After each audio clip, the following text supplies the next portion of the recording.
Assalamualaikum warahmatullahi wabarakatuh. Senang sekali hari ini Ibu bisa menyampaikan materi yang kedua, meskipun kita tidak bisa secara langsung bertemu. Setelah kita sudah belajar tentang surat menyurat, kebahasaannya, sekarang kita akan belajar berkaitan ruang lingkupnya dengan sastra. Apa kira-kira materi yang kedua ini? Yaitu cerita sejarah, menikmati cerita sejarah Indonesia. Ada beberapa hal yang kalian akan pelajari di dalam materi cerita sejarah ini. Yang pertama adalah pemahaman teks cerita sejarah yang berkaitan dengan definisi, kemudian informasi dan unsur pembangun cerita sejarah itu, ada nilai-nilai dalam teks cerita sejarah, ciri kebahasaan teks cerita sejarah, dan penyusun teks cerita sejarah. Sehingga nanti kalian bisa membuat cerita sejarah yang menarik tentunya dan benar. Kemudian ada pemahaman teks cerita sejarah, ada pengertian, ciri-ciri, jenis, struktur, dan fungsi. Untuk pertemuan hari ini, Ibu hanya membahas kurang lebih 7 slide, kemudian berikutnya akan Ibu jelaskan di pertemuan yang selanjutnya. Berkaitan dengan definisinya dulu. Kalau kalian bertanya dengan pribadi sendiri, kalau saya menulis buku diary, apakah itu merupakan cerita sejarah, Bu? Nah, teks cerita sejarah itu kita harus mengetahui dulu nih, yaitu merupakan naskah cerita atau naskah rekaan yang mengandung unsur-unsur sejarah. Kalau dikatakan mengandung unsur-unsur sejarah, tentunya cerita yang merupakan teks cerita sejarah itu adalah cerita yang sifatnya memang berupa fakta. Ada buktinya tentunya ya. Kemudian ada ciri-ciri teks cerita sejarah.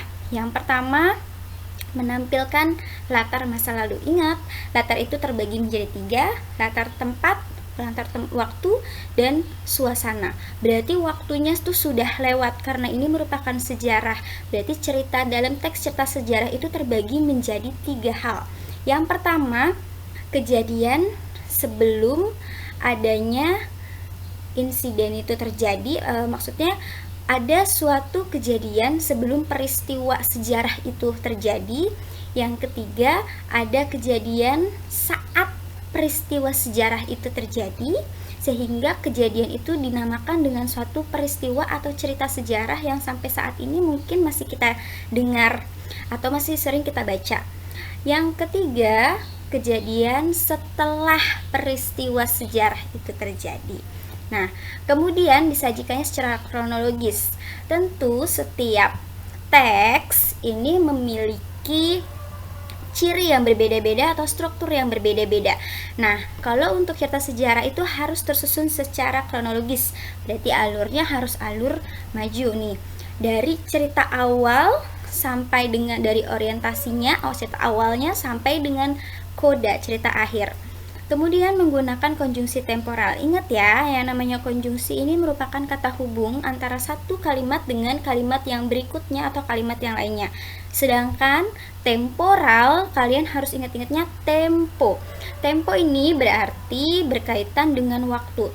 Ada satu kejadian atau peristiwa, kemudian diberikan konjungsi temporal, ada kejadian yang atau peristiwa yang kedua yang melanjutkan dari kejadian yang pertama. Oke, untuk yang berikutnya adalah, nah ini dia, harus berupa fakta. Untuk menjawab pertanyaan yang pertama, apakah buku diary kita yang kita tulis itu termasuk bisa dikatakan teks cerita sejarah? Masuk ke jenis teks cerita sejarah. Teks cerita sejarah sebenarnya terbagi menjadi 3 hal atau 3 bagian atau 3 jenis. Yang pertama, harus diingat dulu bahwa teks cerita sejarah dalam novel sejarah itu nama lainnya adalah rekon.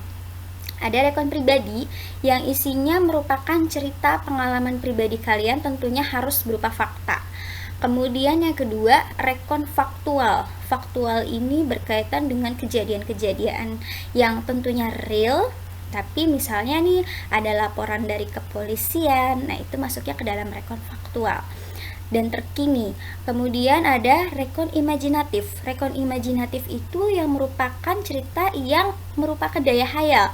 Tapi ketika dibumbui dengan daya hayal, ada satu kejadian yang merupakan fakta. Nah, yang dimaksudkan dengan daya hayalnya ini misalnya disajikan dengan kondisi keluarga yang seperti apa. Padahal ceritanya intinya merupakan suatu kejadian yang memang benar-benar terjadi dulunya. Struktur teks cerita sejarah. Untuk kalian tahu, di sini ada 6 struktur teks cerita sejarah. Ini yang Ibu kutip dari buku Bahasa Indonesia ini. Ya, kalau kalian lihat di sini ada orientasi, itu merupakan perkenalan dulu. Waktunya kapan, tempatnya di mana, tokohnya siapa aja. Ini namanya orientasi. Kemudian pengungkapan peristiwa. Nah, mulai dari di sini ada suatu kejadian yang dilakukan oleh tokoh yang berdampak pada nanti peristiwa-peristiwa berikutnya. Yang jelas di dalam bagian yang kedua ini tentunya bukan berarti ada di paragraf kedua, bisa jadi ada di paragraf yang ketiga. Yang jelas sudah ada satu peristiwa yang terjadi. Komplikasi ini peristiwa yang telah terjadi tadi sudah mulai terlihat jelas dan sudah, yang namanya teks cerita itu kan ada beberapa tokoh. Antara tokoh yang satu memiliki peristiwa, tokoh yang kedua ada yang dialami berarti memiliki peristiwa juga. Nah, antara satu tokoh dengan tokoh yang lainnya peristiwanya itu saling berkaitan, itu namanya masuk ke dalam komplikasi ini. Kemudian peristiwa tersebut mulai memuncak, terus memuncak sehingga di sini ada kalian kalau misalnya ditayangkan dalam bentuk teks itu, kalian saat membacanya itu ada tokoh yang benar-benar karena peristiwa itu merasa sangat gembira, atau ada tokoh yang merasa sangat sedih, itu namanya sudah masuk dalam klimaks. Nah, kemudian ada penyelesaian dari tokoh-tokoh itu.